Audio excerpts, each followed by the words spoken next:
ایک عرب خاتون اپنے شوہر کی تعریف کرتی ہیں، کہتی ہے میرا شوہر بہت زیادہ گھر میں ہنسنے والا، باہر بہت خاموش، کوئی چیز مل جائے تو لے لے اور کوئی چیز نہ ملے تو سوال نہ کرے۔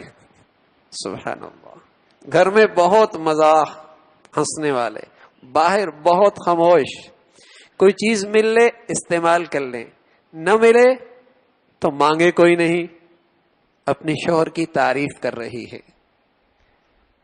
اور بس اوقات کیا ہوتا ہے، یہ ساری مسکراہٹیں اور سارا ہنسنا دوستوں میں تقسیم کر کے آ جاتا ہے، اور گھر میں آتا ہے تو ہمیشہ 12 بج رہے ہوتے ہیں، پیشانی پہ بل ہے، طبیعت پہ گرانی ہے، مزاج میں سختی ہے۔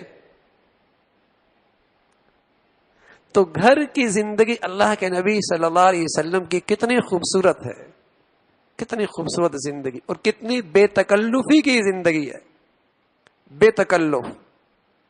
آپ علیہ الصلوۃ والسلام گھر میں کیسے رہتے تھے؟ بس اوقات اپنی اہلیہ سے کہتے جہاں تم نے پانی پیا ہے نا نشان لگاؤ، میں بھی وہیں سے پانی پیوں گا۔ حضرت عائشہ فرماتی ہے میرے نصیب جاگے، میرے نصیب جاگے کہ اللہ نے مجھ پہ بہت بڑا انعام فرمایا کہ جس دن رسول اللہ صلی اللہ علیہ وسلم کی وفات کا دن تھا، میری باری بھی تھی، گھر بھی میرا تھا، اور حضور علیہ الصلوۃ والسلام کے لعاب کے ساتھ میری لعاب مل گئی، اور یہ آپ کا دنیا سے جاتے ہوئے سب سے آخری غذا تھی۔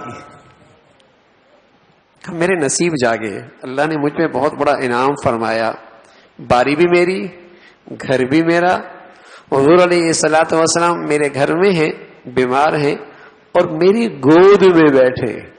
حضرت عائشہ فرماتی ہیں کبھی کبھی ایسا ہوتا حضور میری ران پہ سر رکھ کے قرآن کی تلاوت کرتے تھے، کبھی حضور علیہ الصلوۃ والسلام میرے سینے پہ سر رکھ کے قرآن کی تلاوت کر رہے ہوتے تھے۔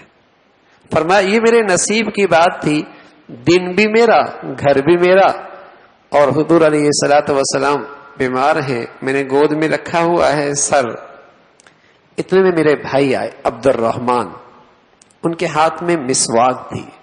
حضور علیہ الصلوۃ والسلام اس مسواک کو دیکھنے لگے، فرمانے لگے میں سمجھ گئی آپ مسواک چاہتے ہیں، مسواک چاہتے ہیں۔ میں نے کہا یا رسول اللہ مسواک دوں؟ فرمایا ہاں، سر ہلایا۔ فرمایا چبا کے دوں؟ فرمایا ہاں چبا کے دوں، چبا کے دوں۔ فرمایا میں نے چبایا، اور حضور علیہ الصلوۃ والسلام نے اس سے مسواک فرمائی۔